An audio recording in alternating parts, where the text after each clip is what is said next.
And that's I equate the collision world with that in the fighting world. If you're not willing to put your ego away and learn something new, step out of your comfort zone, be uncomfortable, why are you even doing this? Are you okay with mediocrity? Are you okay with being some no-name punk that just exists in life? No, not me. So Mhm. that's what I'm about imparting.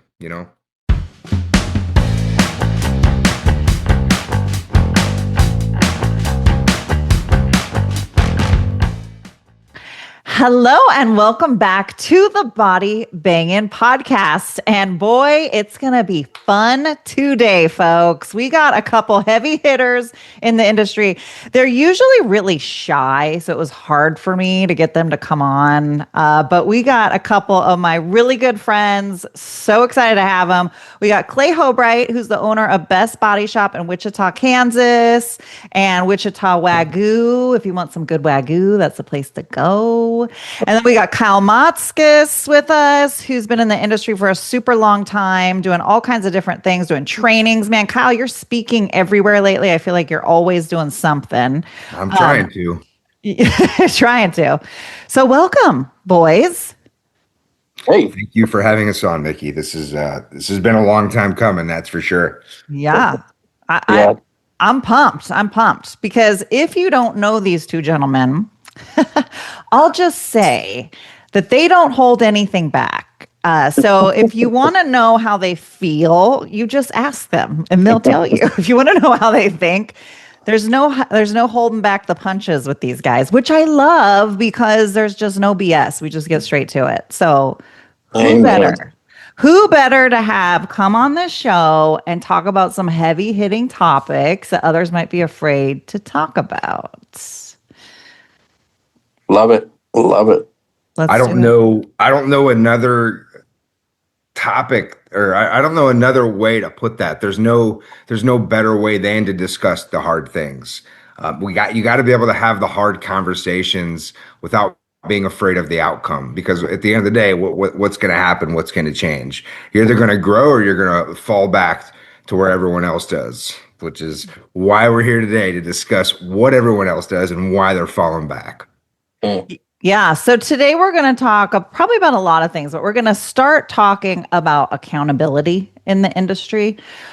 Both Clay and Kyle are vigilant with the shops that they've run and managed and how they speak to people and help people in other shops about doing the right thing. And I think all three of us just have a fire in our belly about fixing the freaking car right. And why is this like pulling teeth with shops, you guys? Like, what? Why? Why? I look at it like martial arts, right? So most people that know me know that I'm a fighter. So there's two things I love. Three things I love in life. One is my kids. Two is fighting, and three is collision. Collision is probably the last thing on there because I can't do without training. So, but the way I look at it is when you walk onto the mats, you walk in the cage, you walk. The first thing you're going to do is walk through that door, right? If you're walking through a body shop, you're going to walk through the front door. The first thing you do as a technician, as an estimator, as a manager, as a fighter, put your ego down. Leave it behind that front door. Come in there ready, willing to learn, willing to throw down, willing to grind and get in there. Because if you're not, if you don't love what you're doing, or if you're not willing to learn at the highest pace, then why are you there? What are you doing? And Mm. that's I equate the collision world with that in the fighting world. If you're not willing to put your ego away and learn something new, step out of your comfort zone, be uncomfortable, why are you even doing this? Are you okay with mediocrity? Are you okay with being some no-name punk that just exists in life? No, not me. So Mhm. that's what I'm about imparting. Yeah, I'll tell you, I am the fire that I have is a lot more reserved than it ever has been. I think that when I got into the collision industry, when I started Best Body Shop 10, 11 years ago, I came in on fire and hungry and wanted to expose everything. And I mean, it was like, but it was also all new to me. Like I came from a hot rod industry, and I had a guy call me yesterday out of Missouri, body shop technician, and he wants to start his own shop. And he's watched a bunch of my videos, and he's like, "Man, I watched some of your videos from back in the day, and like, we aren't repairing cars correctly." And I want to, and my boss won't allow me to, and I don't know what to do. And the amount of those phone calls that I've gotten is just absolutely mind blowing. And I'm talking to him through this whole thing, and he asked the question. He's like, "What got you into the collision industry in the first place?" And I said, "I just saw something wrong, that people were getting taken advantage of, and I didn't know that was happening, and everyone said it was impossible to fix it. And I thought, well, I'll be your Huckleberry. I'll jump in." And I will tell you that that passion has left significantly. Mm, I still have a massive passion for making sure that my clients are taken care of. I have a massive passion for making sure that my technicians and the people that work for me are respected. I have a huge passion for making sure that cars are repaired well. But I remember having a conversation with a really good buddy of mine that had a shop out of Florida, and I remember there was some point in my life that changed where he asked me if the insurance company stopped screwing people stop screwing people at your shop, but not at everybody else's shop, would you be okay? mm, And I remember at some point in my life, I was like, no, burn the ships. We're going to fix this thing. But I remember at that moment, I was like, actually, I'll be okay with that. mm, You don't f- with my people, and I won't with you. And so it became this like thing where I went from wanting to change the industry and make a big difference to, how about if I just really focus on the people that actually care. I've spent a ton of time traveling all over and doing all kinds of stuff, and it's like there's just no accountability. And when there's no accountability, people usually just use the information you show them to make more money and to screw people even more. mm, And so, like, I'll tell you a big mentor that has helped me out, other than Barrett Smith, which we all know, mm, is Ron Peretta. mm. He's been in the industry forever. I mean, he's an OG. This dude's like an original gangster. And yet he's like, Clay, the best thing you can do is literally just focus on your people. And I will tell you that in doing that, I have been more effective in my team, in my business, which has been in turn helped more businesses and technicians and owners out there Mm, than me going and starting the Kansas Auto Body. So, doing all this other stuff. It's like, man, this actually made an impact, because then the people that are actually hungry actually reach out. And, mm. you know, Yeah, I get it. But Kyle, you're out there. You're doing a lot of talks at associations, that kind of thing. Are you feeling like, as you're sharing the information with people, that they legitimately are they hungry for it? Are they really hungry for it? Or they just kind of want to hear it and then they're just going to do what they want to do? Well, I'm going to tell you the truth right now. A lot of what Clay is saying is very true. There are a lot of people out there who are. So let me rewind, actually, turn that back. You will get three types of people. You will get the people who are hungry for it, who die for it, who live for it. They will breathe it. They don't know, but they will ask you for it. I have two estimators right now that I'm training who email me, text me, call me. They ask me, and then they send me, "Hey, how's this look?" They're not just looking for justification or gratification. They are actually taking in what I'm teaching them and producing it and like regurgitating it and trying to actually learn. There's the people you're going to get that are going to stick their nose in and really want to learn. There's the people who are going to want to appease you, like they want to learn, but really they just want the clout and to say that they tried to learn. That's what And that kind of brings me to my next point is there's a lot of people in the industry who just want the clout of what they're doing. They want the clout of they're on the association board. They want the clout of they're a consultant for this. They want the clout of insert whatever ism or whatever you want, insert it. But there are lots of people out there that appear to want to learn, but they don't really actually want to. They want that silver bullet. Another great example of that is the blend study. There are a lot of people out there who didn't read it for one, and then there's people who don't like it because it didn't give them the clarifying answer. There's maybe some vagueness to it, but it's a great piece of information. It is beautiful that finally just got blown out there the way it did. Thankful for SCRS and everyone who participated in it. But there was a little bit left to be desired, and that's okay. Not every question has to be answered, and not every question is going to be answered. You know what's funny about that blend study?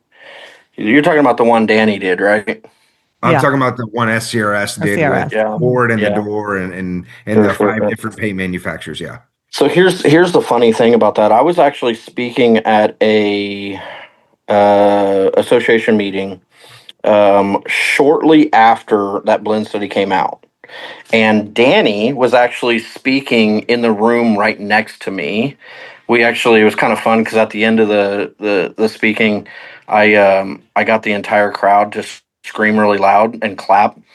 So that, like, he's like, "Whoa, what'd you do over there?" Oh, we were walking on fire. We had Michael Jackson show up. Like, That's awesome. anyway, what's funny is I actually told the group that I was speaking to that I thought it was really embarrassing and disgusting that study was even needed. That and I told Danny this, and Danny completely agreed with me because I said, at the end of the day, aren't we business owners? Like it's like running a hamburger shop. And 20 years later, somebody comes in and goes, "Oh my God, did you know that we could charge for the tomatoes?" It's like, what? I mean, this is how ridiculous this industry is. Mhm. I went to a paint class one time. This is years ago. This is well before the blend study. All the stuff, and I had done my own research on The blend. info's been there forever. I mean, it's common sense. Like, you don't even need the info. Just if you're gonna paint a car, you know what it takes, and there's all this. So anyway, I've done the research to know what it takes to repair a car and to how to paint it. And early on, I found that little thing that had a deduction. I was like, whoa, wait a minute, what is that? What's that for? Yeah, I was like, and of course I did my research and I learned and I built my own deal. And long story short, I go to this paint class, and I won't say what paint company it is in case they endorse Micki at some point. But long story short, I paid to be in this class, and they start talking about reductions and how to reduce the reduction, and they put together this formula that you use, and he went through all these slides, and at the end they had this like horrible 1980s graphics where it's like use around $1,300 an RO whatever, and it's all this bull, right? And I'm sitting there watching it, and I raise my hand, and of course my paint rep behind me is like, "Oh no, Clay," I'm like, and That's awesome. the guy points at me and he goes, "Yeah," and I said, I'm just confused. My paint rep, and I look back at him, I'm like, "Didn't you teach us that on a blend panel you have to spray down a wet bed, correct?" And he goes, "Yeah." And I said, "So isn't it the same amount of time, if not more time, to do a blend panel than it is a standard panel?" And they were like, and the guy was like, "Well, I mean, we haven't done that, blah, blah." I said, "Well, I'm just, as a painter myself, I used to paint, it doesn't make any sense." And I said, "Why are you teaching us this?" And he's like, he kind of fumbled back and forth. I said, "Well, I have another question." And he goes, "Yeah." And I said, what did you do before you became a trainer and a speaker?" And he goes, "Well, I work for State Farm." Nah. I said, "Okay, can I ask another question?" He goes, "Yeah." And I said, how many years?" He goes, 25. And I said, 25 exactly? And he goes, "Yeah." And I said, "So you're retired, you didn't get fired?" or you didn't quit. And he goes, yeah. And I said, I think I found the problem. Mm. They returned my money and asked me to leave the class. That unfortunately is a super common thing, and I don't have an issue. Like information is information. I believe you can learn something from everyone, no matter where the information's coming from. But that scenario right there, Clay, is exactly a huge part of the problem. Vetting where the information comes from. That's the guy right there who will tell you there's a few people in the industry right now that are on Facebook talking about this, that, and the other, giving tips that have no business doing so. And they're perfectly planned out tips with this nice AI construct to it and this, that, and the other. They use the bright emojis to bring my eyes in and they suck me in too. I look at it, it's got the dollar signs, and I'm like, oh, look. And like that just is the perfect representation of it right there. And which brings me to the third person you're going to meet who want to learn is the person who absolutely doesn't want to learn and has no, like, they don't believe in the information, they don't believe it's true, and they refuse to believe it because it's not what they've been doing their entire life. They've been doing something. Which I personally have more respect for that person than all Yeah. the others. I've always said that. So if I'm going into a negotiation, I've always said this about State Farm. I'll call them. I'll say the name. I don't give a shit. I'll call it out right now. I respect them more than any other insurance company in terms of negotiating, because they just I wasn't flat going to out go say that no. far, just to be politically correct. No. I do not approve this message. Hear me out. Okay. Here's the reason why. They're saying no because they flat out will not pay for it. Not that they don't believe that it should be compensated.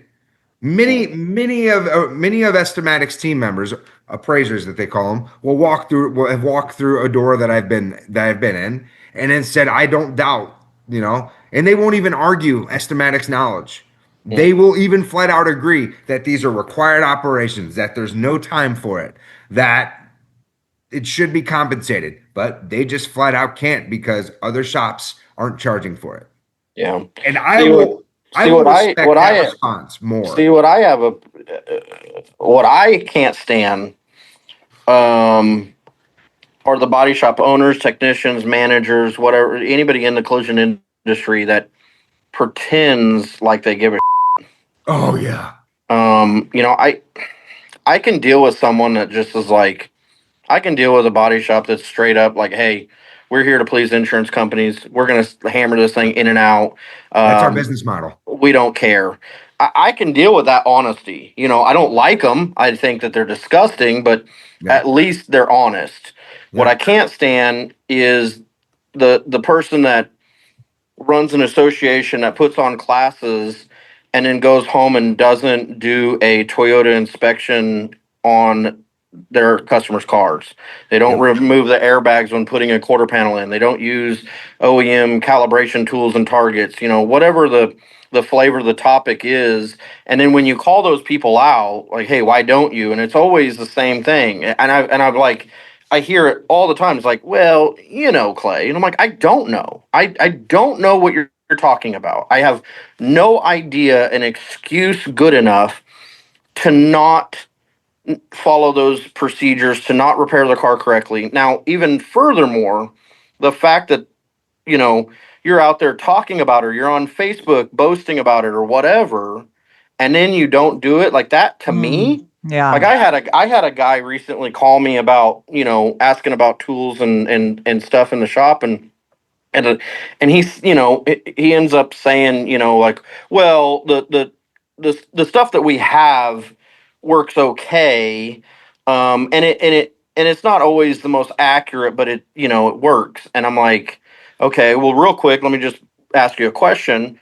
When your customers come in and give you the keys to their car, do you say, hey, by the way, I have some of the equipment that works okay, it doesn't work all the way, And he's like, no. And I said, well, then you're a fraud. And And just because the consumer, again, we come back to this accountability thing, the consumer doesn't know what to do or say to protect themselves. Right. And what I've noticed in a court of law, as I've walked into courtrooms and got to, become friends with judges and attorneys, like, we have a fiduciary responsibility to our clients because we call ourselves experts. Yep. Now, since the majority of the industry is propped up by insurance companies and there's a ton of money behind it, they just get away.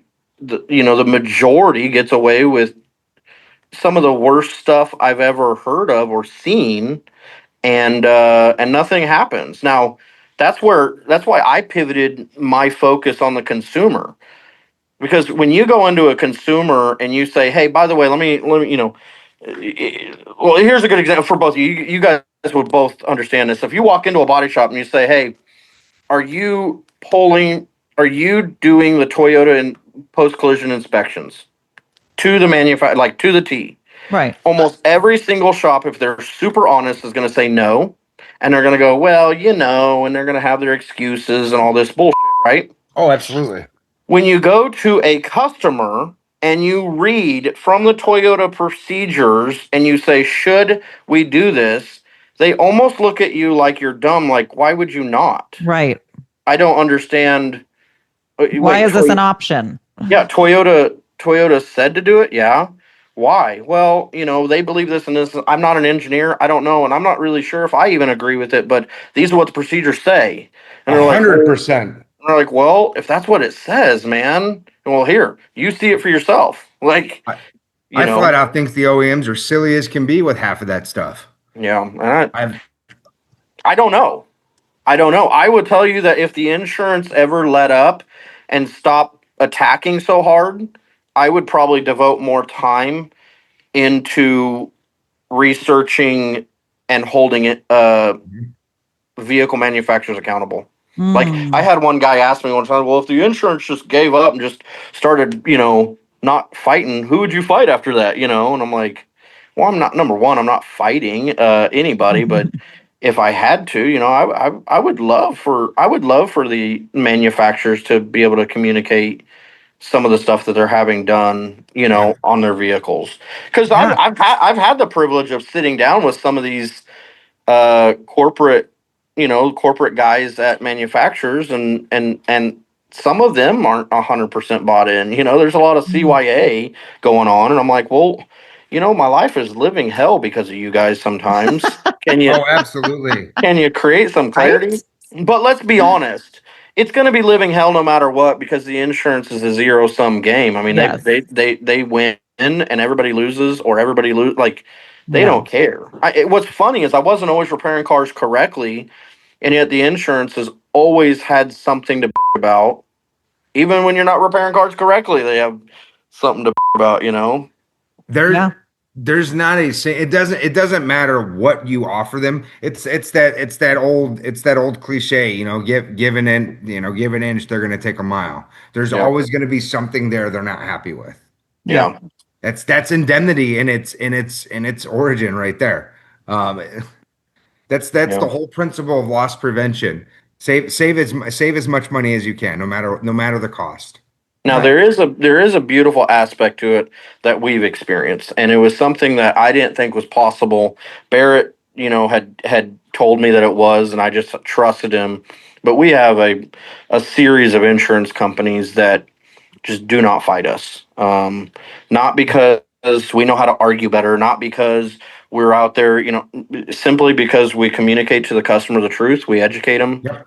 We go through what no one else is willing to go through, and ultimately, some of these insurance companies have risk management departments that have said it is a higher risk to fight it at this particular shop than it is to go ahead. And I will tell you, I've had multiple adjusters say, hey, we've been running and gunning after you for years. We can't find anything to sink you on. So we're just going to go ahead and pay you from now on. Wow. I had an insurance company that spent 2 years at our shop, at the independent shop I was at. 2 years that whenever we would get a first party or third party claim from that insurance company, it didn't go to an adjuster. Like when the client would let it be known that they were taking their car to the shop, this particular shop that I was at, it went from an adjuster straight to special investigations unit. No more adjuster, no more claims rep, no Mm. more appraiser handling it. It went straight to one person. He was the only person I dealt with. His entire existence was predicated on trying to pin me as acting as an attorney because of how much we educated the consumer and helped them Mm. out through the process.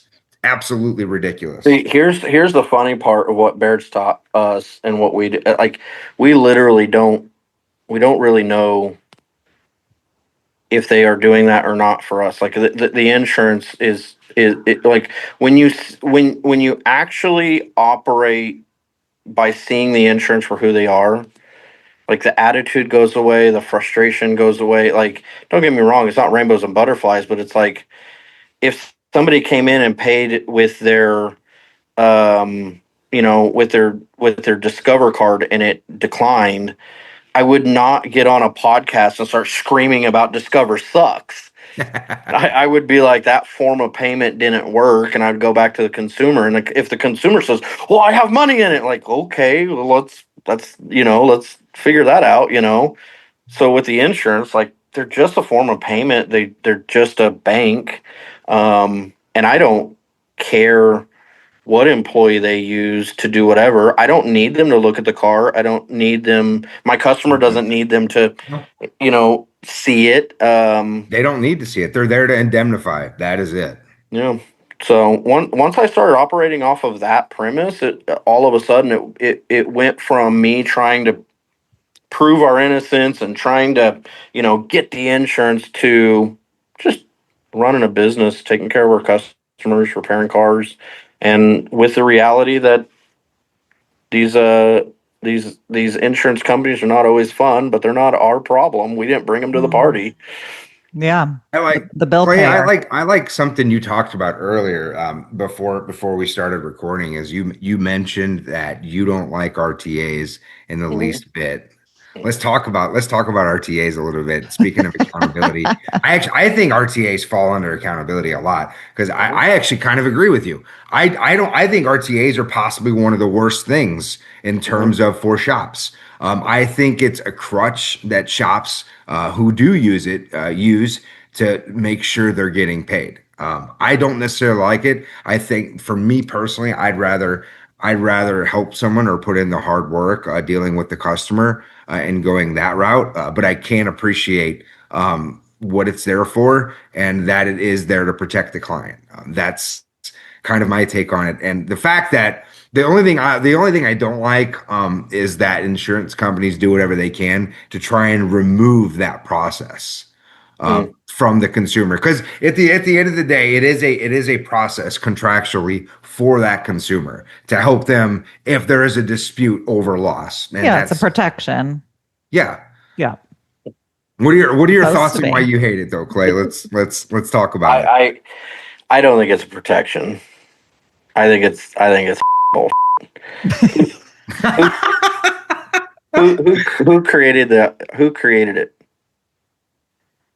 That's a good question. Who did create it? I don't know. Let's see. I would think so. If it's a contractual obligation.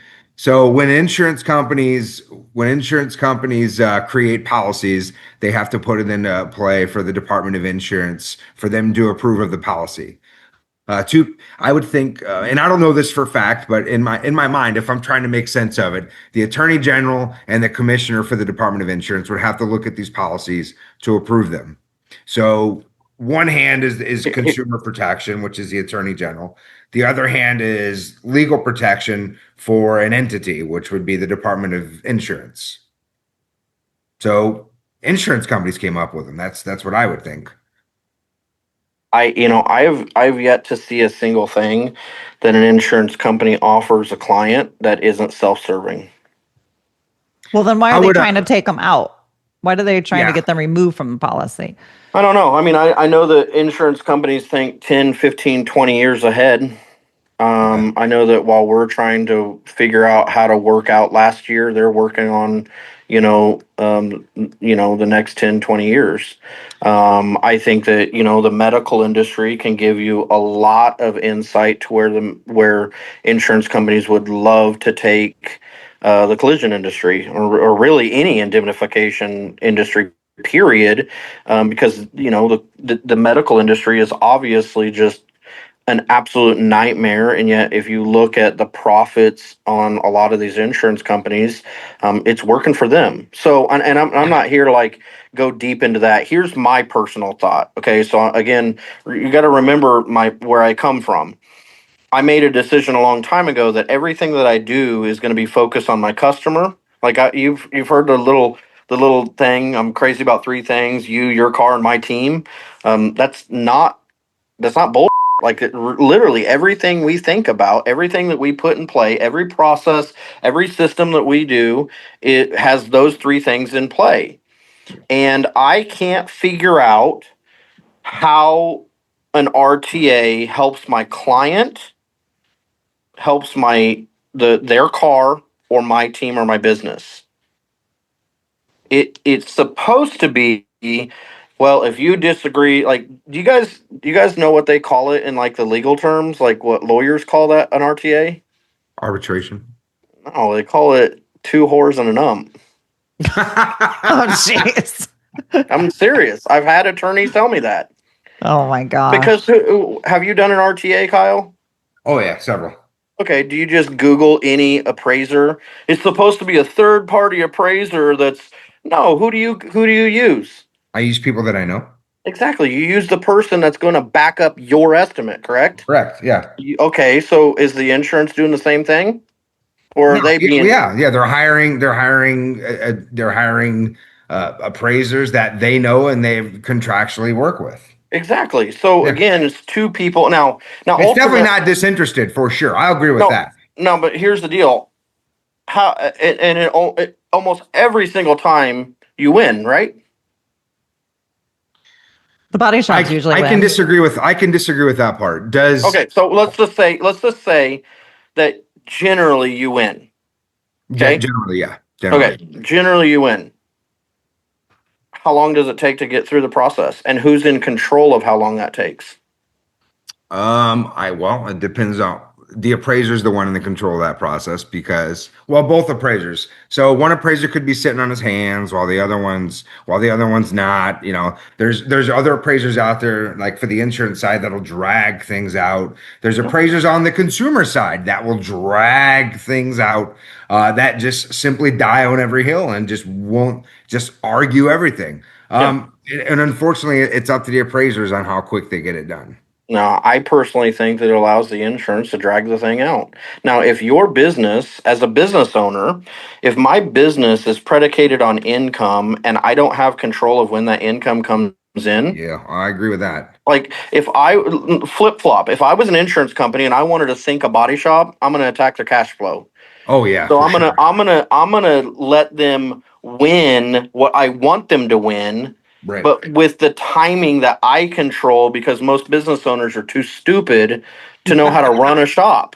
Amen to that. Yes, And they are. so when you run this RTA thing, it's like, oh, I'm always yeah, but dude, you're like I've Are talked to you guys that winning are though? Did it take you 6 months to get that yeah. income? For I've sure. talked to I've talked to guys that have taken 12 months, and again, it's like, okay, is an RTA okay if you turn it over to your like I have no problem educating a consumer that they have a rights to appraisal in their policy contract. That's their contract though. I need my bills paid. I Right. bought Yeah. parts, I paid my materials, I paid my technicians, my insurance bill. I can't afford to keep the car sitting around. I'm not going to charge storage because that's ridiculous to keep Right. the car around for a year. And oh, by the way, here's another, $10,000 bill. Like, I would just want to run a reasonable business, and it's 100%. unreasonable for me.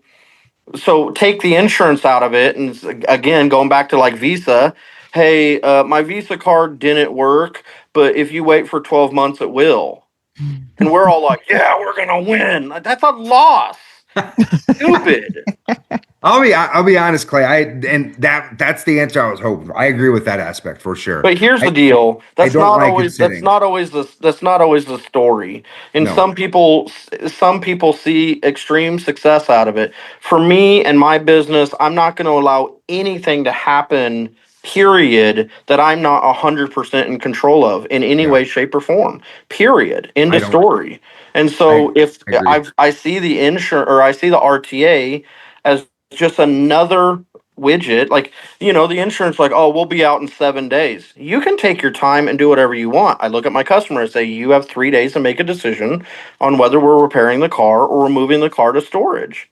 I'm sorry. My mortgage company does not look at me and go, oh, is it State Farm dragging their feet? Oh, okay. We'll move the bill out another month. No, Right. they Nope. go, you owe me on the first, and on the second, you're going to have extra charges. And that's the If reality of life. And my customers generally understand that. And when you start, they will if you explain it in a manner that makes it malleable for them. 100%. well, yeah, Well, I mean, and the shops that are successful with the RTA are managing it differently. They're not sitting. They're fixing the vehicle as they would normally. They let the customer know you're responsible for whatever is left. Like you said, you can swipe that one payment. Whatever's left, that's on you. The bill needs to get paid. Car moves I through, love that it idea. leaves, it leaves, and they can still continue through the process. The RTA process can still drag its feet, but the shop's gotten paid. For the consumer, they're just wanting to get reimbursement so potentially. Mickey, what you're saying is they are that the RTA is actually paying the policy is paying the customer after they leave. Right. See, you know what else works like that? A courtroom. Well, and I think it's for a lot of people and shops that they just don't know. I mean, you guys are comfortable with being in courtrooms because you've been before. I know Clay, Sure. you've been I in a don't ton, have to go but to courtrooms though. Yeah. You but don't you have. did. I did for a while, but Yeah. man, if you get a good attorney It's not an easy spot. that Not everyone understands wants to it, go to court either. That's yeah, it. Yeah. That's yeah, it. Unfortunately, and I'll put that RTA in the same column as courtroom. It's still a niche thing for customers. And I'll tell you, RTAs are way more palatable for consumers because they're not like, oh, I'm not out of pocket anything, and that's why it's palatable for them. Um, with what Mickey said, I've seen shops be very successful with that aspect, getting paid, but saying, hey, look, you're going to get reimbursed. Here's how. I've also seen it work negatively for them because at the end of the day, the client's still like, wait a second, this isn't foolproof and I'm going to be out of pocket still. Shit. but here's the other thing. Here's the other thing. You understand that once the RTA is done, it's 100% Yeah. done. Right. Yes. It's not It's reversible. decided. Nope. Correct. So when a customer asks me, and I've had this conversations with customers, which one would you do personally? Would you rather go the courtroom or an RTA? I'm like, a courtroom. I don't want the industry to try to figure out what's right and wrong. I would rather have some random judge making a decision based on what's fair and reasonable. And here's the other thing. How many RTAs does a body shop go through? It's weird. You would think if accountability, like I have 3 kids, right? Mhm. If accountability is a spanking and oh, I'm giving them a spanking and it's working. I gave them 22 yesterday. Obviously the spankings aren't working. That's oddly enough, I think it's funny you chose that number. That's how many RTAs the independent shop I ran. That's how many RTAs I went through. So Yeah, so that obviously they kept lining up and going, "Hey, we can go through this. Let's do this." yeah, How many courtrooms do you go into at the same insurance company and lose? Eventually, the court system, the judge has the right to sanction these insurance companies. Say, "Hey, this is not right. This is not fair. This yeah, is not." And again, I'm not a lawyer. I don't know a lot of this stuff, but I can that's tell just you common that sense. an insurance company can't lose over and over and over and over in a courtroom, which is why they settle, Mhm. and they settle within a couple months versus, whatever it is. So it's again, like to me, if I were, again, I'm just giving advice to a client, like I'd rather go through the court system. Even if a judge disagrees, you can challenge that. True. Yeah, You that's can't actually challenge that. an RTA. No, you cannot. Once it's there, it's Yeah. precedent. It's done. That's actually a good point you bring that up because there was a case that I was reading out of Missouri. It was Smith versus American Family. It was a 2009 case. What it basically had happened is the vehicle was repaired using the estimate was for aftermarket parts, this, that, and the other, and that's what all American Family was going to pay for. The client disagreed. OEM parts came off the car. I want OEM parts, OEM procedures, and materials to be paid for. And what the court found initially, the court of public opinion, was that American Family was not in breach of contract because their policy allows them to only pay for blah blah blah blah blah because the parts are in terms of fit, finish, quality, function, so on and so forth. But the customer decided to appeal that. And it went all the way to the Supreme Court of Missouri, and the Supreme Court completely reversed it. And they Wow. said American Family is 100%. If OEM parts comes off your car, OEM parts has to be reinstalled on that vehicle, no matter what. And the insurance company has to pay for whatever parts, procedures, and materials. And it specifically states that in this court case are required to bring it back to that same condition. Mm, So wow. there's definitely precedent out there that supports both sides. I think RTAs are good when you have an appraiser and things are expeditious. I do not think RTAs are good when things get drawn out. But the drawn out part is unfortunately what Clay's talking about. That is the norm side. There are appraisers who definitely are very expeditious in that nature. The insurance side is definitely expeditious. They want it done and closed, and their basic principle for RTAs, after speaking to many different insurance hired appraisers, they want it settled as fast as possible and for the least amount. So the insurance side is going to be the one. They're not even going to write an estimate. They're going to look at whatever the shop wrote and just say, hey, they're going to chop like 2-3 grand off it and say, hey, let's settle at this amount. It's the consumer side appraiser who's trying to get the highest amount that they can. Rightfully so too, but I agree with Clay on that aspect. If it's a part that's not going to be expeditious, I would rather a random judge that doesn't know the process decide. No. Well, I think if people are going to continue to use it, like we just did a podcast with Jeff Butler and Justin, gosh darn Justin it. Lewis. Lewis, thank you. Kudos to them, by the way, for getting that done. That's a hell of a Yeah, so they hell of a got the good law movement. passed. The RTA, because State Farm was pulling it out of their policies, other insurance companies were trying to pull it, and it's in all home policies. So they were able to get it instated into all auto policies that have to have an RTA, and there are limits. It has to be done in 30 days unless Yeah. both parties agree to let it go longer. It has to be somebody not associate affiliated, has to be a qualified, all the terms that have made RTAs a mess before. And Justin was even sharing in that podcast how like a boat appraiser came out to the shop and the guy's like, well, I don't even know what I'm doing here. Like the insurance company hired him. That's the norm. That's the norm, though. And The competent I can appraiser. guarantee that's another reason why Clay doesn't like it either, is because that's the norm of what happens. The insurance side typically has no clue on how it even operates. Half the time, the insurance company gets the request for the consumer and they're like, RTA, appraisal clause. We don't even know what this is. So then you got to educate them on how to do it. And you can't do it because all these parties have to be disinterested. So how are you supposed to do that? Now, the one thing I will disagree with Clay on is that, he may agree with me on this, I'm not sure, it has to be there in my mind.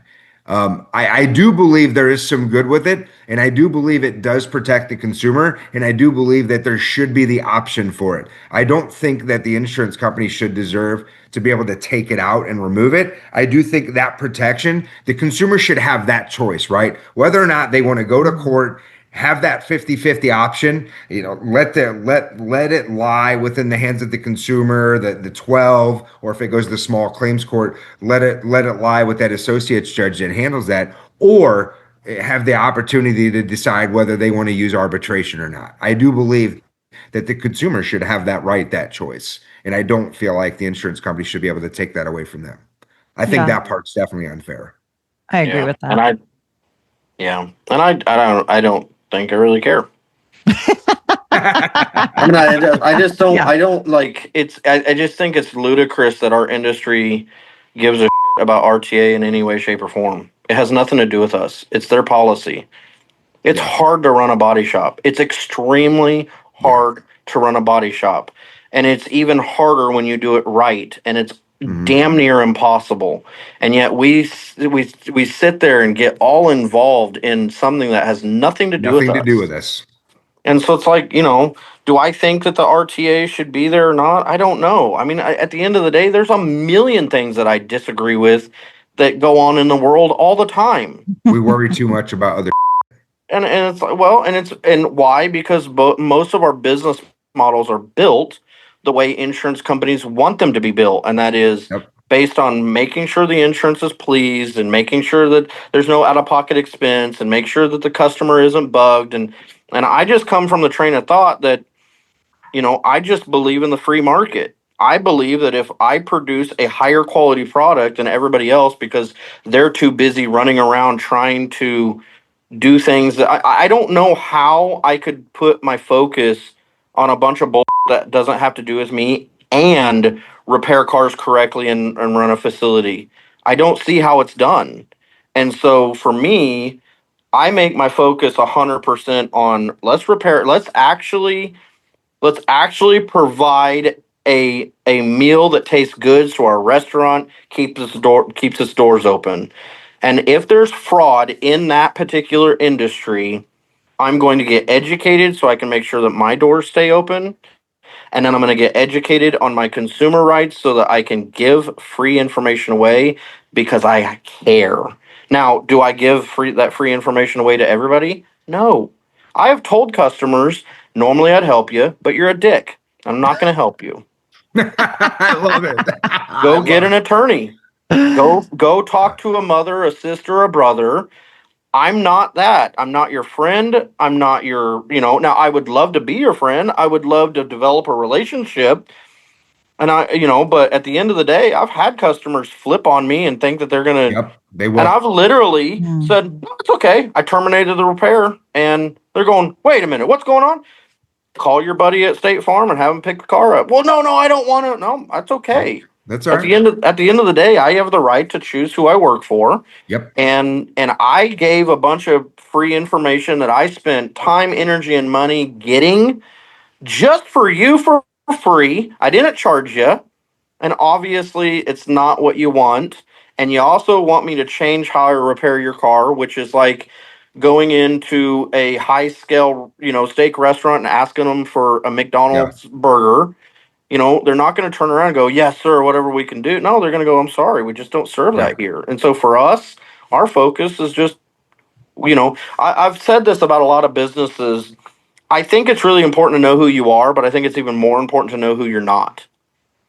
That's a Mm. really And good way to put that. and so like I've just had to learn that, you know, I've had customers come in like, "Well, can't you just blend it?" I'm like, "Yeah, but you know what? We just really suck at not doing the job good. Like Yeah. we're just not very good at it. Like Yep. we're really oh, hold on. Nope. Are we Uh-oh. frozen? We got a little There we glitchy. go. Yeah, there we go. Oh, somebody was trying to call me and probably buy Wagyu. Darn it. Missed the sale.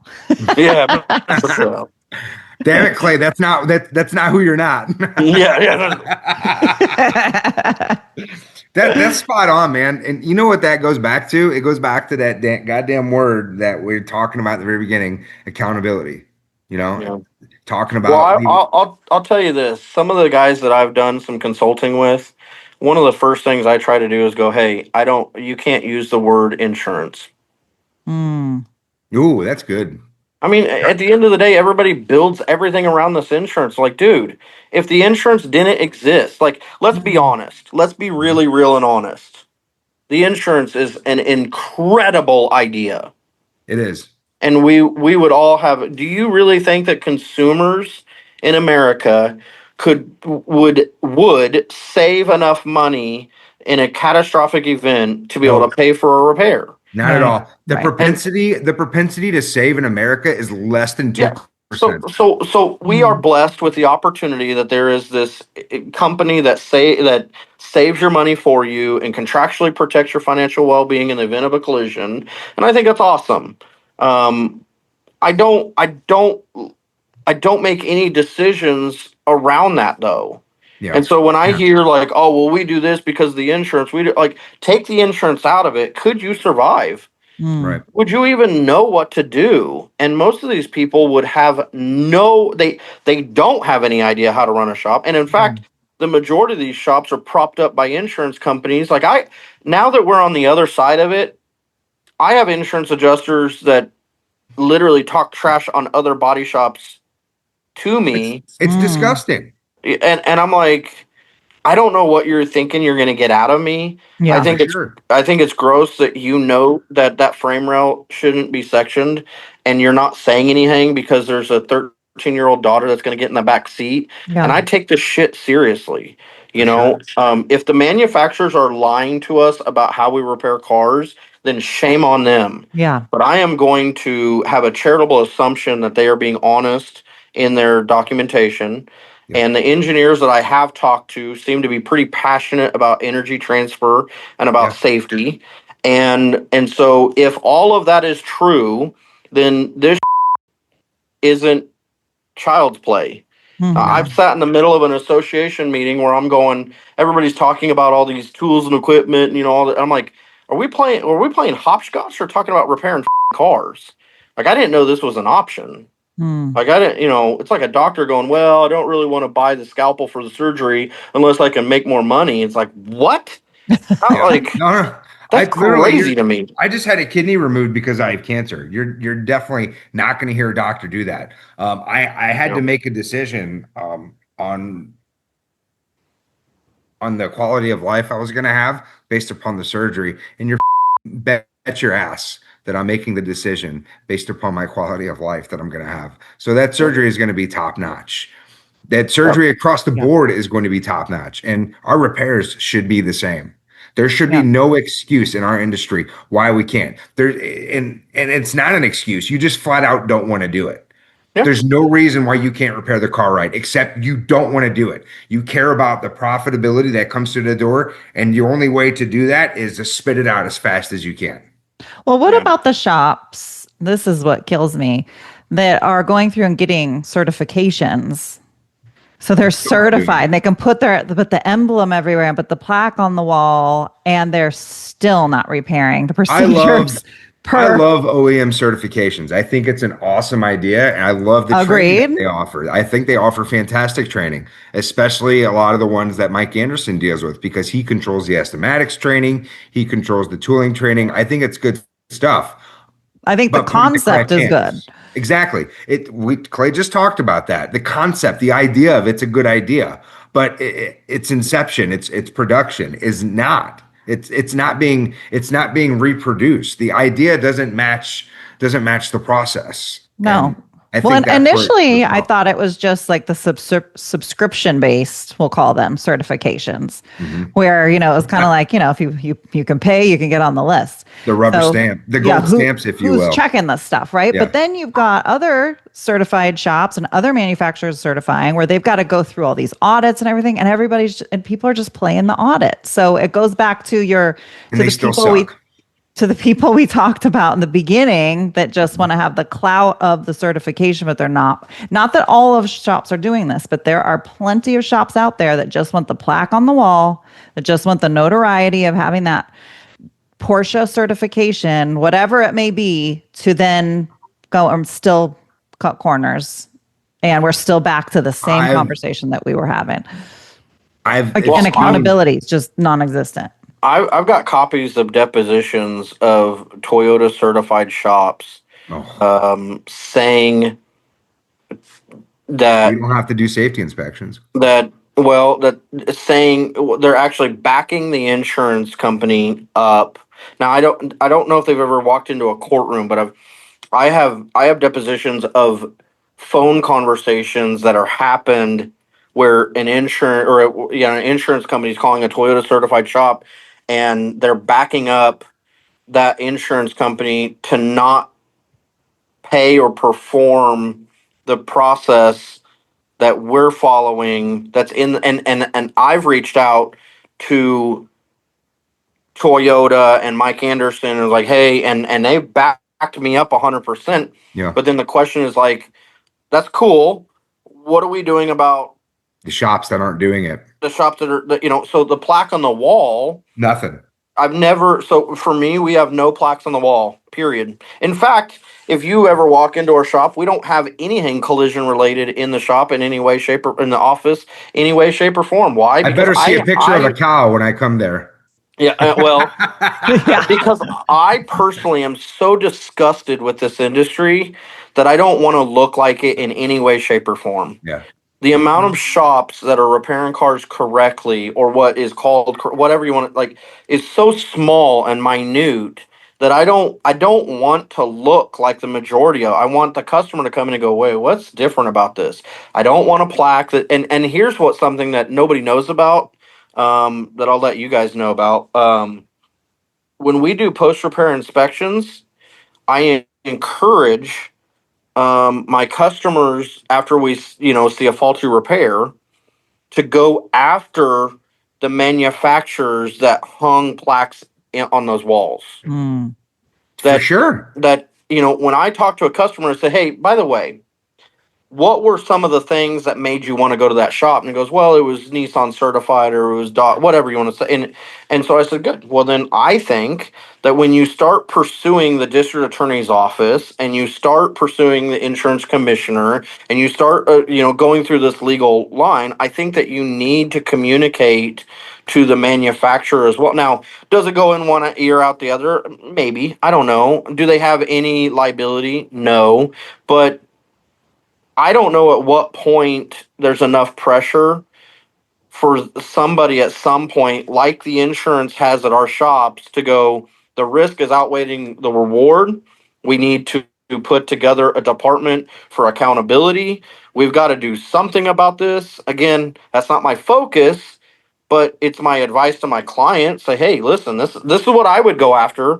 Whatever got you to go to that shop, whatever partners there were, whether it was iCar, whether it was the vehicle manufacturer, whether it was the insurance, whatever helped you go into that, I would be very Oh, clear in communicating that's deceptive. Yeah, it's frightening. I mean, as we all drive, we all have families. It's frightening to think what you're going to put your family members into because somebody just wants to, for whatever reason, for really, I don't really care what, like, I understand the pushback on it. I get it. But at the end of the day, as a former shop owner, I couldn't sleep at night. I already had a hard time sleeping thinking, gosh dang, man, I hope we're doing, because you can't watch everything, but to blatantly know that you are not following repair procedures and putting here's families in cars, I mean, here's wow, some it's awesome heavy. here's some scenarios. So to play off what Clay just said, I've sat in a room, and Mickey sat in the same room at CIC. I watched an OEM go up on a stage and talk about proper calibrations, this, that, and the other. One of my favorite things is open mic section. And Jordan Hendler always looks back at me and she makes that face because she knows I'm about to ask a up question. like whenever everyone knows in that room, all 400 people know that when I get up to that mic, someone's about to have their feelings hurt because a question's going to get asked that's probably not going to be answered. And one of the questions I asked directly to Ford was, I said, this is all good and fine and dandy, this information for calibration, and you're talking about your certified shops.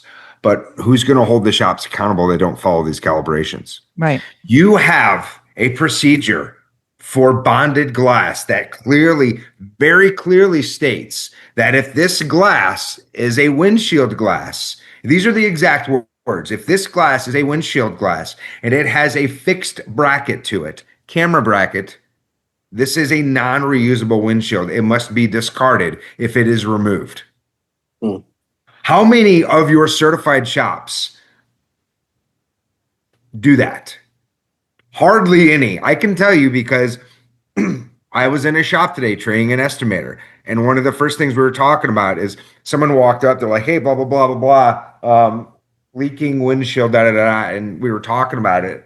And he was like, yeah, this car's got a leaking windshield. You know, it's definitely because of the installation problem. It was on an F-150. And I'm like, was it a replaced glass? He's like, I think it was just R&I'd. I'm like, that was, and the glass was reused? And he said, yeah. And I said, let me show you something real quick. So I pulled that procedure up and showed him, and he sat there. And this is actually a really awesome estimator. It's one of the ones I'm training that he's very receptive and learning. And this is going to be a lot of new information. So it shouldn't be it's going to be shocking. And he just kind of sat there and he looks at me, he goes, holy I'm like, what? I'm like, what? He goes, how many glasses have we just removed and reinstalled and they're non-reusable? I'm like, you bet your ass, dude, probably a lot. And on top of that, he goes, like, what's the ramifications for that? And I said, well, that part I don't know. But Ford made a mention that these specific glass for this specific reason are non-reusable. And glass is you're bringing together three structural areas of the vehicle in using urethane. Is an epoxy base. Like, this is known to be structural in nature. So I would think it's a severe thing. So I would make sure that I'm definitely changing. If I change anything, and it's anytime I train anyone, I always ask people, I said, you're going to get waterboarded with information, and that's on purpose. But I only want you to worry and focus on one specific thing. So if you can go back to your business and you change one thing and you're going to do better with that, focus on that and get that done. That is all that matters to me, is you're at least making an effort and you're going to change one thing. And that was his one thing for the day, is he said from now on, he's going to make sure that all Ford glass that comes with that is going to be replaced, that gets removed. And that's a shocking thing. Like, how many shot and the Ford, the collision director that was up there at CIC had zero response to that. Could not answer that question and would not, kept dancing around it. And I just kept going. That's not the question I asked, sir. That's not the question I asked. And eventually I got told to sit down. So Well, okay, all this, I want to bring the plane home. The accountability piece. So we've got shops out there, and we talk about this. It's like the Wild West. Like, everybody's doing it how they best see fit. And that varies from person to person, shop to shop. Listen, 20 people in a shop, each person of the 20 could feel totally different. I mean, it's just that varied. Listen, accountability is one of the most important words out there for many different reasons. Personal, not personal, whatever.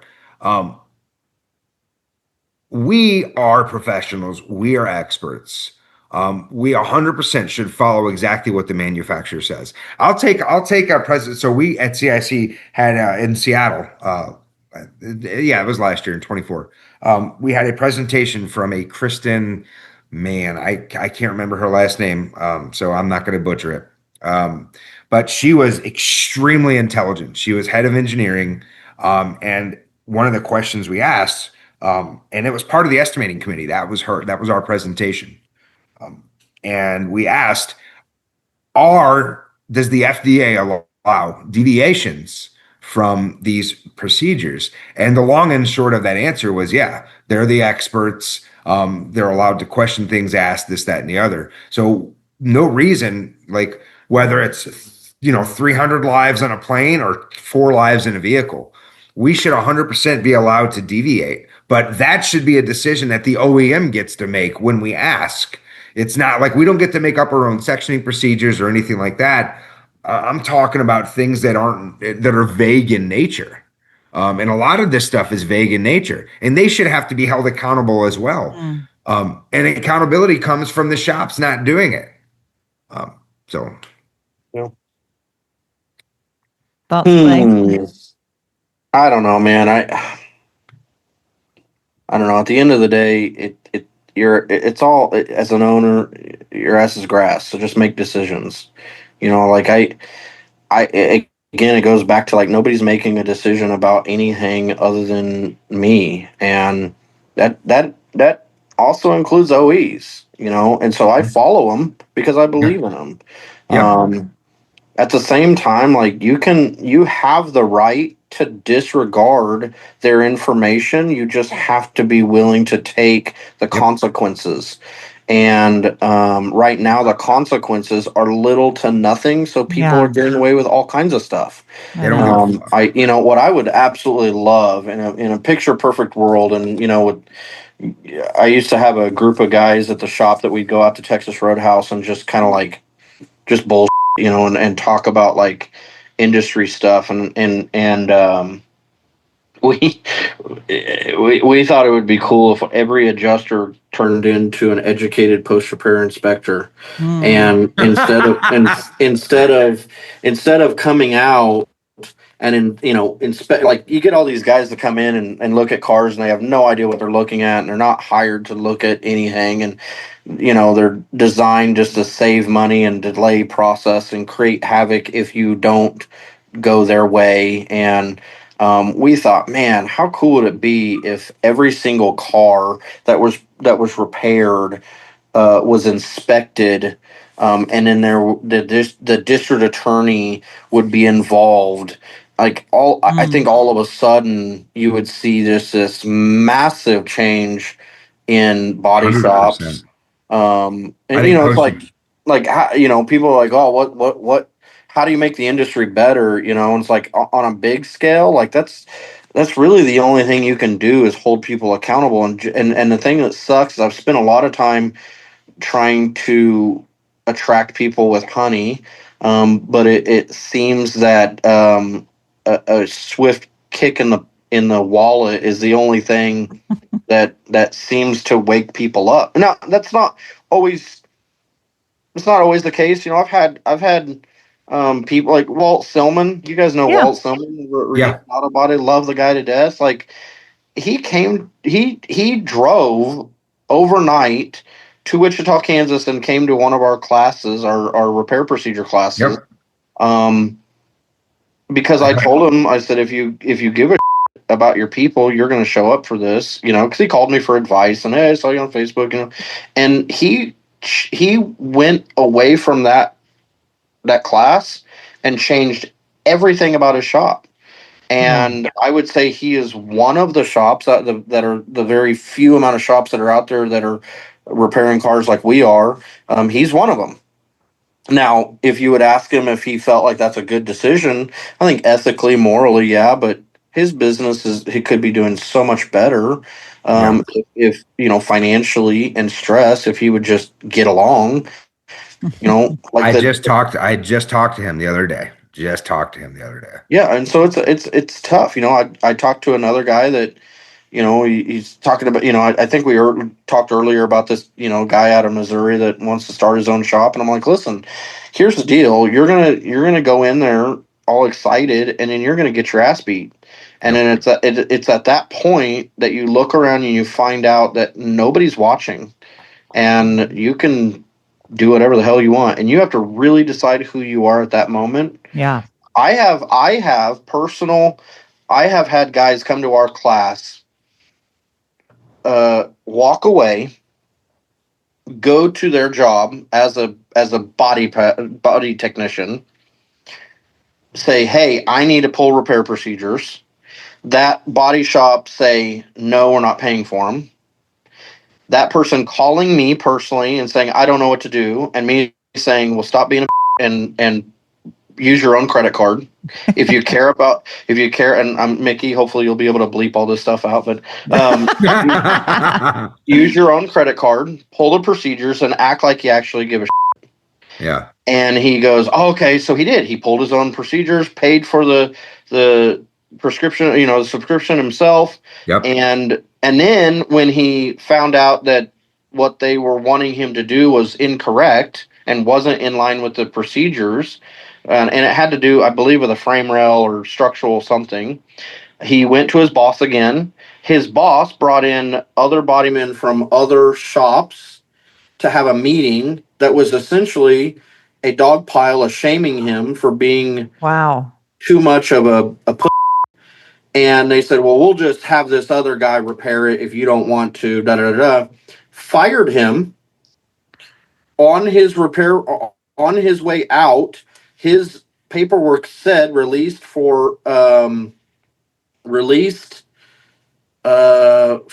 interrupting insurance and body shop relationships. Wow. Now, this is where I hope he's not watching this. He gets fired because he's doing the right thing, starts his own shop, and now I get to watch him do the exact same thing in his own shop. Why? Not surprising. I've seen Why? so many people Because with the it's fire in their belly. yeah. Why? Because it's hard. It It is. is. Yeah. And at the end of the day, there's little to no reward other than just knowing who Yeah. you are. Yeah. And like I just here's the deal. I told my wife this a long time ago. Like we both agreed we would rather shut the shop down than not do it right. And I don't know how to do it any other way. Exactly. And it's not something that's like beating my chest like, oh, I'm so good.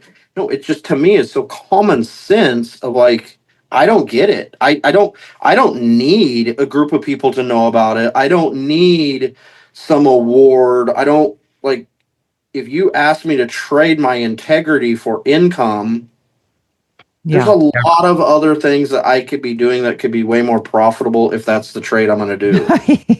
Exactly. And have a lot more fun in it. You No, can't 100%. you can't kill integrity 100%.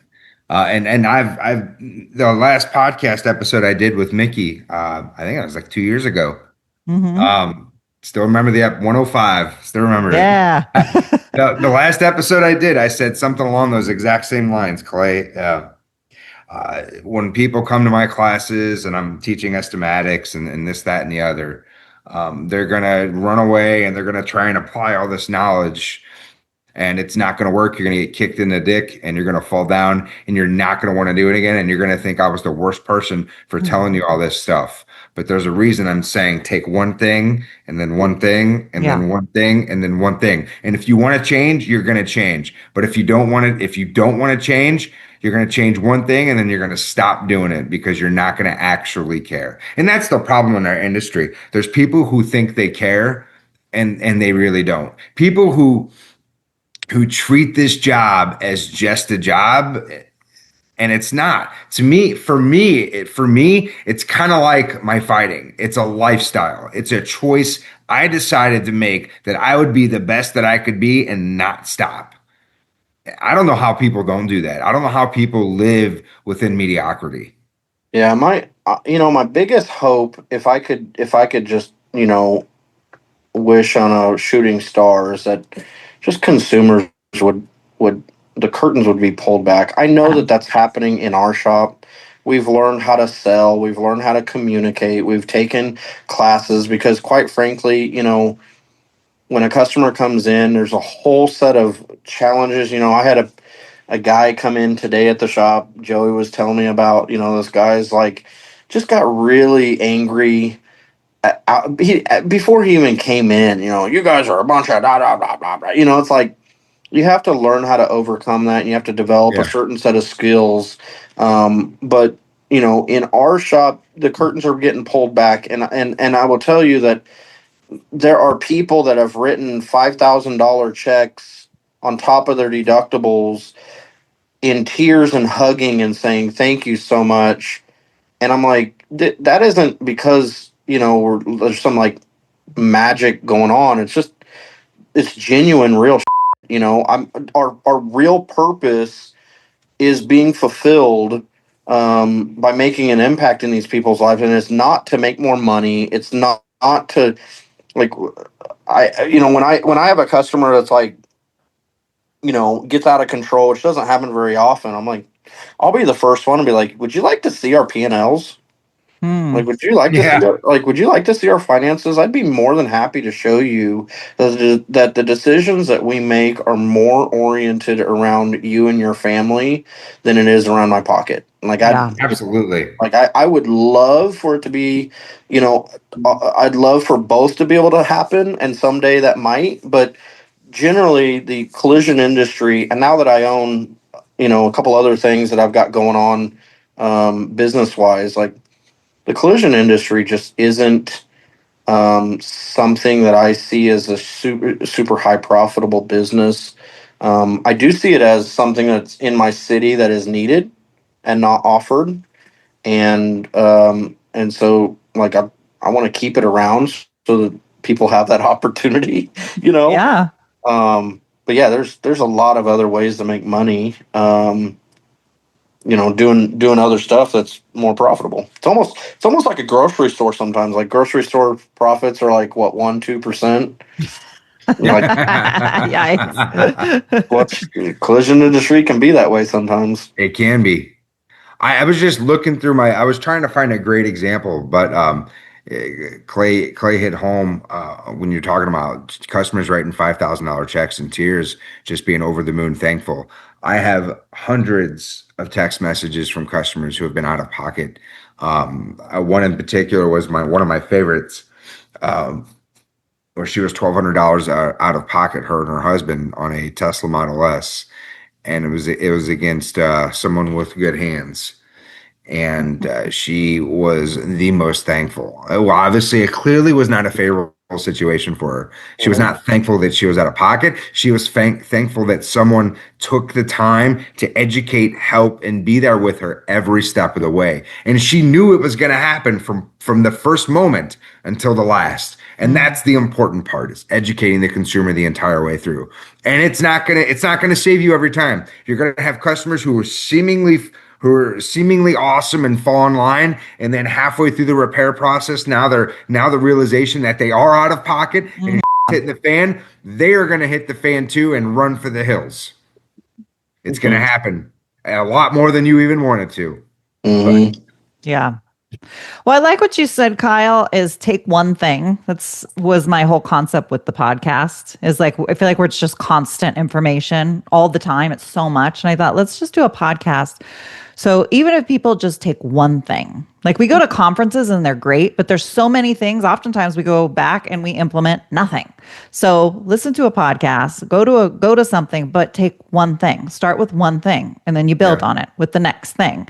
And eventually you build up, and then you see the difference, as you're steering a ship, just 1 degree difference over time, 1 degree, 1 degree, 1 degree. Now you're going to move that thing. It's going to take some time. But Clay, I completely agree with you. It's who are you? Who aren't you?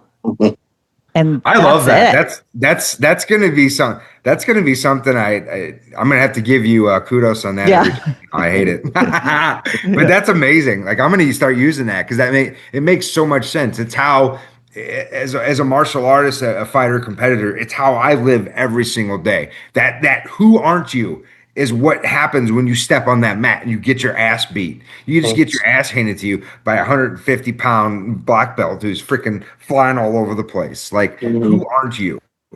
Someone who should be competing. That's it.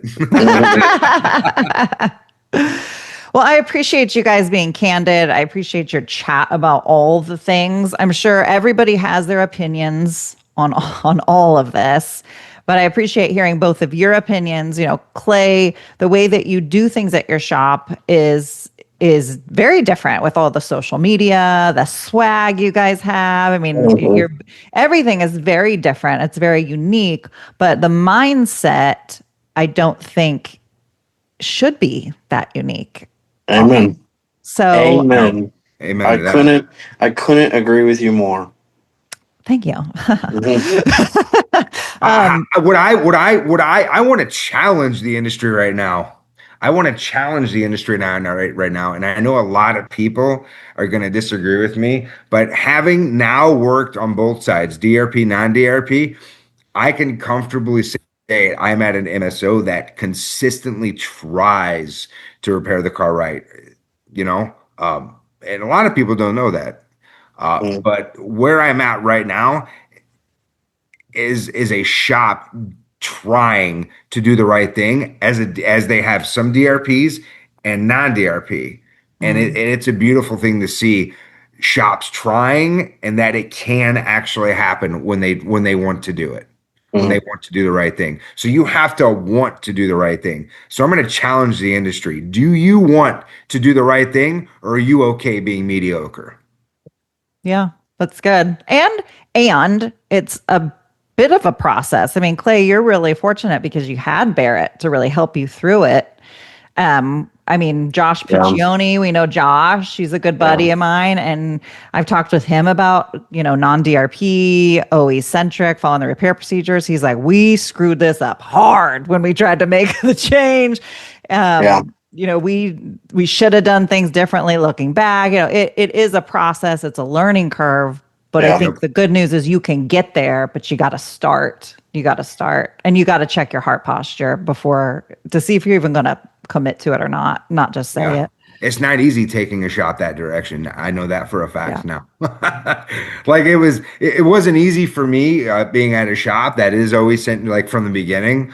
It's still hard, one of the hardest roads. But now going from DRP to non-DRP, taking a shop in that direction, infinitely harder. Yeah. Yeah. Yeah. I don't know. I just like it, if you know how to read the procedures, there's no excuse to not follow them. None. I don't care what the relationship status is with you and an Doesn't matter. insurance company or whatever. Like I do, I learned really quick, but I turned away a lot of work too early on. Yep.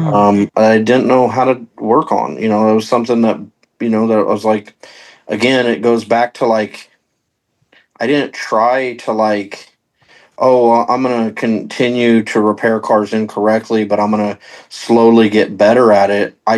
It was a light switch. I went, okay, I've got to like start turning work away because I don't have. Again, it's like it's one thing to not know any better. Yes. Right. To go, holy Yeah. shit, I didn't know this stuff existed. Yeah. Shame on our industry for us being so backwards that can even exist in our industry. But it's a whole nother thing to know and then to hide behind, well, like, yeah, I understand that it's pee and Kool-Aid, but we're peeing a little less in the Kool-Aid, so it's okay to drink it. Like, no, stop peeing in the fucking Kool-Aid. Like, and again, this is where like I sat in an association meeting where we talked about tools and equipment, and I'm like, are we talking about hopscotch or repairing cars? Like, I don't understand. Here's my advice to anybody, period. If you are going to take, just repair, do one thing better every single day, or if you're going to try to repair cars correctly, just make sure you're using that same language when you're talking to a customer. Yep. I want you to walk out and say, hey, Mr. and Mrs. Smith, I just want to let you know that we don't repair cars 100% correctly, but we're trying really hard. Or we're doing a little bit better than we were yesterday, and we're going to keep doing better. Like that, just the customer looks at you and goes, what the fuck or what are you saying? And I would say like our industry is so backwards that even exists. That shouldn't even exist in the first place. I wish there was levels of accountability in a loving way. Like Micki, you talked about Barrett. Like Barrett only came in because I got brutally beat up by people that are in our industry right now that are supposed to be the leaders, that are supposed to be the ones that everyone looks up to, and I got ridiculed by them. And Barrett was the only one that said, hey man, you need some help. And I'm like, I guess, I don't know. And that opened doors, and I can't imagine how fast the learning curve would have been if I would have had more than just one person, Right. Like Barrett, what you just said about Barrett is the reason I help people. Like I don't want to be that reason for someone, but I know that there's shops out there that are scared, they're hungry, they're alone, and they're afraid to talk up because of certain people. And I love being that voice for that other shop, for those shops out there. And I will do that every day of the week, every minute of the hour, free, not free. I don't care. That exact thing you just said about Barrett is the reason I am willing to do that. Yeah, and I'm not, so don't call me. No, I'm just kidding. Yes, I knew this was going to be fire.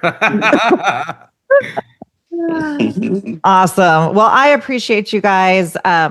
the other piece of it that you said, Clay, that resonated with me, it's like it's great that you guys are out there. You're teaching, like Clay's had classes at his shop. I know a lot of people have gone to the shops. You give tours of your shops. You're open to talking about what you do. Kyle, you talk at association meetings, that kind of thing.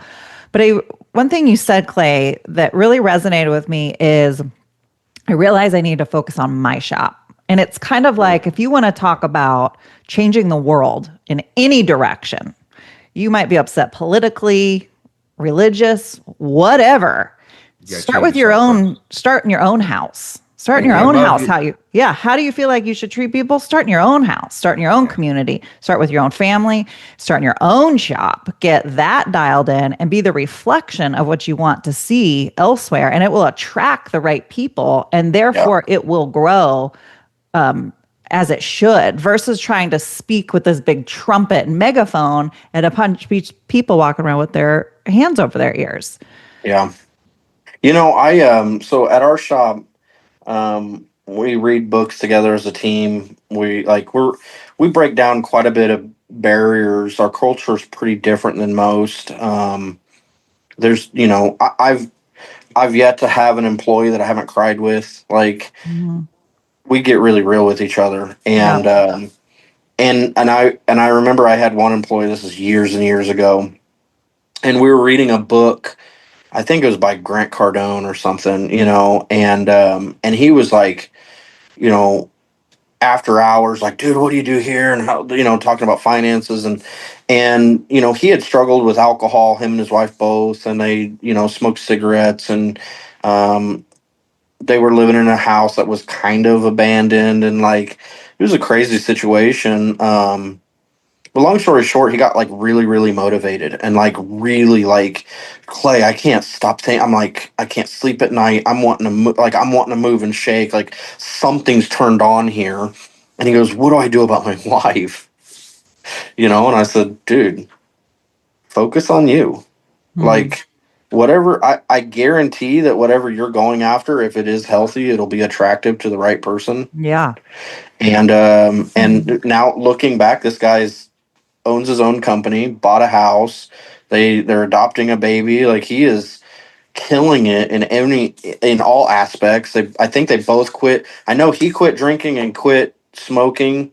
I think she did both the same or cut back significantly. They started working out and stuff, and I mean, they just whatever it was for them to bring happiness to their family, but it wasn't because he went home and like, read this book and you got to do this, you got to do. He just like got really zeroed in, and when it was like, hey, you want to go to the bar tonight? I'm sorry, I can't. Got to go to bed. Got to get up tomorrow. I got this class I got to go to. And all of a sudden there was like this. Hey, I kind of want that too. But yeah, the best thing that I've ever, I mean, like, one of the best things I've ever done in the industry is literally get out of it. Like, I get out of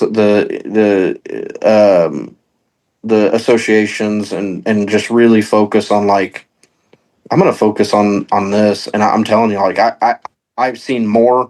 It's more effective in changing people's lives, including the people that I was trying to reach out at these meetings. And not that I'm against them. I've been to a lot of meetings where I was like, man, there's so much good information and stuff that I've walked away with. It's awesome.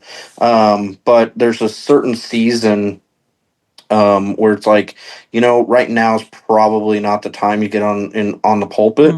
Right now is the time you focus on your business and prove what you're trying to preach out in your life. Yeah.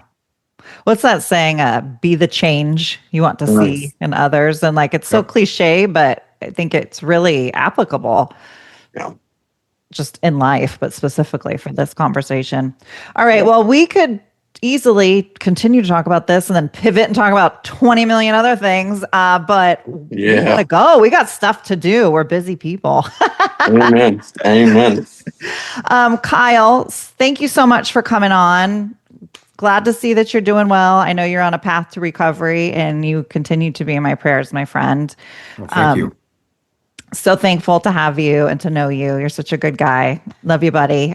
Clay, Yeah, you too. so Love you happy too. to have gotten to know you by a roundabout kind of weird way. And you're a good brother. Grateful for you. Also, thank you so much for being you, being honest, being a good friend. Yeah. Love you I am both. I Yeah. am thankful for actually meeting him now, and Yes. and actually being able to form my own perception of it. Yeah, Yes. I'm not so bad now, right? Right. I love it. I love it. Well, everybody, thank you for tuning in to this episode. If you enjoyed it, make sure you hit that like button and subscribe to find out when the next episode is going to drop. It'll alert you.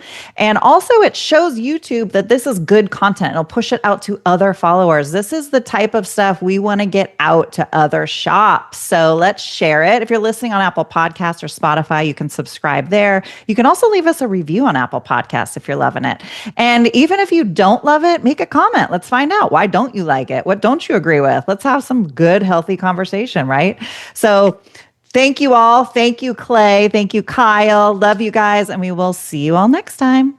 Bye.